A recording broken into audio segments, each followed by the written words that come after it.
Hello বন্ধুরা, কেমন আছো তোমরা সবাই? আশা করি ভালো আছো, আমিও ভালো আছি। আমি আজকে আবার চলে এলাম নতুন একটা টপিক নিয়ে। টপিকটা হচ্ছে যারা 1 থেকে 2 বছরের মধ্যে বিয়ে করেছে, 1 থেকে 2 বছর হলো যারা বিয়ে করেছে তাদেরকে নিয়ে, স্পেশালভাবে তাদের শ্বশুরকে নিয়ে। আমার আজকে টপিকটা হলো তাদের শ্বশুরকে নিয়ে।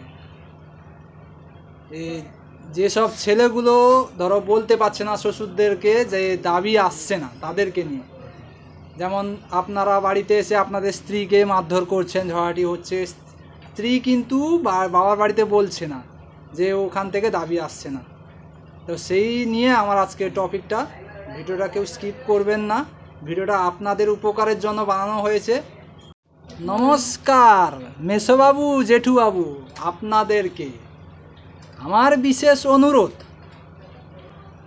আপনারা তো সরকারি চাকরি ছাড়া, বড় ব্যবসায়ী ছাড়া মেয়েকে আপনার বিয়ে দেবেন না। মেয়ে আপনার মোটামুটি আপনি চিন্তারা করে রেখেছেন সরকারি চাকরি অথবা বড় বিজনেসম্যান দেখে মেয়েকে বিয়ে দেবেন। পরীক্ষা না শেষ হতে হতে মেয়ে মোটামুটি ছেলে নিয়ে পালিয়ে গেছে। তো আপনারা মানতে রাজি নয়।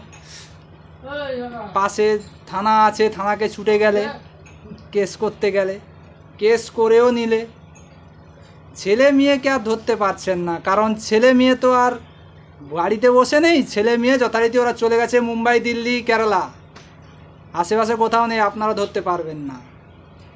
তো ছেলেকে মেয়েকে না পেয়ে ছেলের বাবাকে ধরে নিয়ে এলে, ধরে নিয়ে আসার পর ওনাকে জেলও খাটিয়ে নিলে, 15 দিনের পর জামিনও হয়ে গেল। তো আপনার ঝি জামিন আপনার হয়ে যাবে, মাঝখানে ফেসে যাচ্ছে দাবি। আপনাদের কাছে আমার বিশেষ অনুরোধ, আপনারা দাবিটা কেন দিচ্ছেন না? দাবিটা দয়া করে ওনাদের বাড়িতে পৌঁছানো দিন, পৌঁছানোর ব্যবস্থা করুন।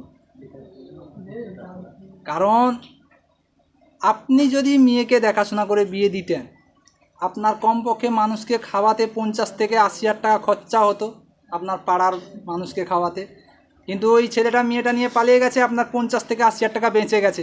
ওই 50 থেকে 80 হাজার টাকার মধ্যে আপনার খাট, পলঙ্ক, ড্রেসিং টেবিল যাবতীয় যা হয়ে যাবে। সোনার কথা বাদ দিয়ে দিন, কারণ সোনা এখন 76 না 77 হাজার টাকা করে ভরি হয়ে গেছে। সোনাটা ওটা ডাউন পেমেন্টে দেবে, না হলে সোনাটা ধীরে ধীরে ধীরে ধীরে দেবে।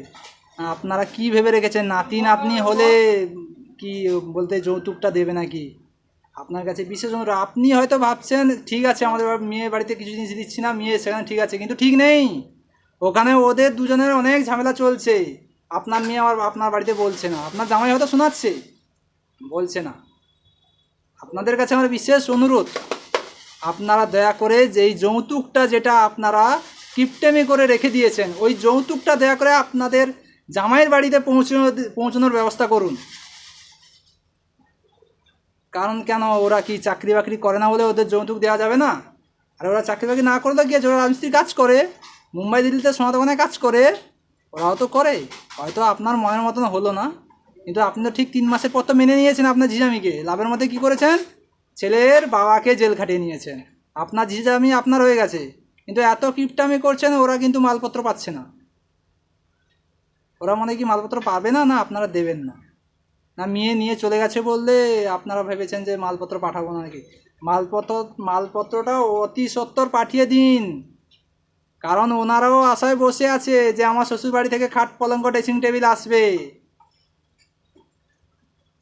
যত জলদি পারুন পাঠিয়ে দিন। আমার এই ভিডিও যদি ভালো লেগে থাকে, লাইক, কমেন্ট আর শেয়ারটা কিন্তু মনে করে করবেন ভাই, কারণ এই শেয়ারটা আপনার অনেক উপকারে দেবে। কারণ এই একটাই শেয়ার আপনার বাড়িতে 40-50 হাজার টাকার মালপত্র চলে আসবে। আমার একটাই শেয়ার। শ্বশুরবাড়িতে সরাসরি শ্বশুরবাড়িতে মেনশন করে দাও, দেখবে শ্বশুরবাড়িতে লোক দেখে ওদের মনে জেগে যাবে যে না, আমার এই জিনিসপত্র পাঠাতে হবে মেয়ের বাড়িতে। আপনাকে আর কিছু বলতে হবে না। আপনি যে 2 বছর ধরে আপনার স্ত্রীকে বলে আসছেন কিছু কাজ হচ্ছে না, কিন্তু আমার এই একটা ভিডিও আপনার কাজ করে দেবে। জাস্ট কুইক শেয়ার শ্বশুরবাড়ি।